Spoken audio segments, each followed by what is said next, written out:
Welcome to a whole nother awesome review. Today I'll be reviewing the Dark Knight Trilogy and Ultra HD 4K. That's right, finally the movies have come to Ultra HD 4K. But before I do that, I'd like to show you my steelbook of Batman Begins here. This is really amazing. I love the artwork here. I got this imported from Ireland from eBay. Really cool artwork. I also have the limited edition of the Dark Knight Rises here. Look how cool that is. I love this edition. And then you got the movies right here in this little holder. And you open it like this. Hold on. There you go. Pops up like that. Whoop. There you go.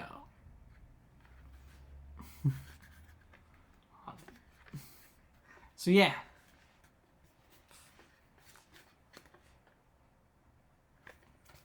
That's really cool.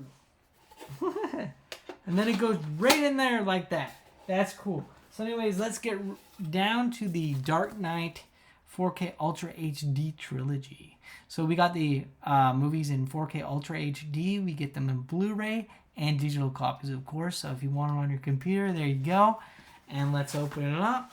We got Batman Begins. I'm going to give Batman Begins a 9 out of 10 for the transfer. It looks really good, but not that much better than the Blu-ray. Nothing to write home about, but still really good. You get a lot of special features here. All the special features are on the Blu-ray. You get the Dark Knight IMAX prologue, Tankman Begins, a Batman Begins spoof, Batman The Journey Begins, Shaping Mind and Body, Gotham City Rises, Caping Cowl, Batman the Tumbler, Path to Discovery, Saving Gotham City, Genesis of the Bat, Reflecting on Writing, Batman Begins, David S. Goyer, Digital Batman, and Batman Begins Stunts, and the theatrical trailer, of course. So let me just open this up and let me show you what it looks like inside. Really cool artwork here. So next on, we're going to go for the audio here on Batman Begins. I'm going to give it a 10 out of 10. All the movies are DTS HD Master Audio. They use HDR10 here, not Dolby Vision, but that's not surprising considering that the both the Dark Knight and the Dark Knight Rises were shot in IMAX, and you can't really do Dolby Vision and IMAX at the same time, so that's probably why. But also, I think HDR10 works really good with Batman because Batman can disappear into the blacks, where with Dolby Vision, you would be able to notice things better, and it shows like different shades of black. And I feel like Batman would be able to be seen better on Dolby Vision, and he wouldn't be able to disappear into the shadows and come out of the shadows like, Batman. So I think that by going with HDR10, it was actually a smart move. So anyways, that's Batman Begins. And we're on to the Dark Knight here, which is my favorite in the trilogy. Heath Ledger's Joker is amazing. He gave an amazing performance. Fantastic directing by Christopher Nolan here. I gotta say, DTS HD Master Audio, HDR10 here. We got, we got Blu-ray movie with focus points, Gotham, uncovered creation of a scene. We got Batman Tech, Batman Unmasked, the psychology of the Dark Knight, Gotham Tonight, 6 episodes of Gotham's cable premiere news program, the galleries, the Joker cards, concept art, poster art, production stills and trailers, and TV spots. Oh yeah, the Dark Knight. This is my favorite in the whole trilogy, of course. I love this movie. I also own the Joker version on Blu-ray, which comes with an awesome cover with, Joker on the cover there. Anyways, this is what it looks like inside. Here you go. That's the artwork that they use. Pretty cool. And we're on to the next movie. Oh, before I do that, I want to point out some my minor complaints about The Dark Knight. The Dark Knight transfer is pretty good, but I have to tell you guys this. My minor complaints is at the beginning, you'll notice that there's this building at the beginning of the shot, and that's in IMAX, and the building like flashes when they go into it, and that's one of my minor complaints with the Dark Knight in 4K Ultra HD. And another complaint I have is there's another scene where Bruce Wayne is at a dinner, and it's way too yellow. So I feel like they could have color corrected that better and got rid of the jaggies on the building at the beginning, and also color corrected the way over yellow scene that, when Bruce Wayne is having dinner, But other than that, it's a really good transfer, and I'm going to give it a 9.5 out of 10. And the sound quality is a 10 out of 10. The DTS H2 Master Audio is really good.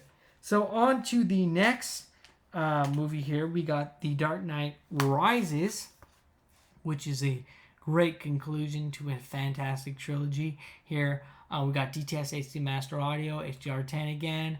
We got over 3 hours of bonus of features, the Batmobile, and ending the night, and much more. And I gotta say, they did a really good job, and there's lots of special features on this one. And there's the artwork again. So that's pretty cool. I really like it. And I think the sound quality is even better on the Dark Knight Rises 4K Ultra HD disc than even the Dark Knight, which is surprising. And there's no weird scenes that don't look, like there's no jaggies or whatever. Like, it all looks good on this copy. And they actually fixed Bane's voice. You can actually completely hear what Bane is saying now on the DTS HD Master Audio track, and you can make out exactly what Bane's saying, where on the Blu-ray it was very muffled. The theatrical version was also muffled, but they actually fixed the audio of Bane here on The Dark Knight Rises, and I gotta commend them for doing that. I think it's really good that they did that, and I think it's fantastic. And I really like the IMAX scenes here on the Dark Knight and the Dark Knight Rises, and I wish that it was a full IMAX version, but I've been told now that these two movies weren't actually filmed completely in IMAX, so it's not surprising that we don't get a full IMAX version of these movies. So there'll be certain scenes in the film that are in IMAX, and and they're like in. When they fill up the whole screen, you'll know when you're in the IMAX versions. But the IMAX versions look so good. I really wish that these two movies were shot completely on IMAX, because it would made it such a more enjoyable experience to watch. And I hope that in the future they start completely shooting movies in IMAX. I think they did that with the Venom movie, Sony's Venom movie. I know that you can stream it in IMAX, and I hope that more films are filmed in IMAX. They're making like more portable IMAX cameras now. This was shot a while ago, so they couldn't do that, and that's why it's not completely shot in IMAX. Anyways, I think they did a really good transfer of all these movies. I think it's a great collection. I'm going to give The Dark Knight Rises a 9.6 out of 10 and a 10 out of 10 for the sound quality. I think this is a fantastic collection for any collector out there, and I hope you enjoyed this review, and I will have way more reviews to come. So anyways, have a great night, everyone.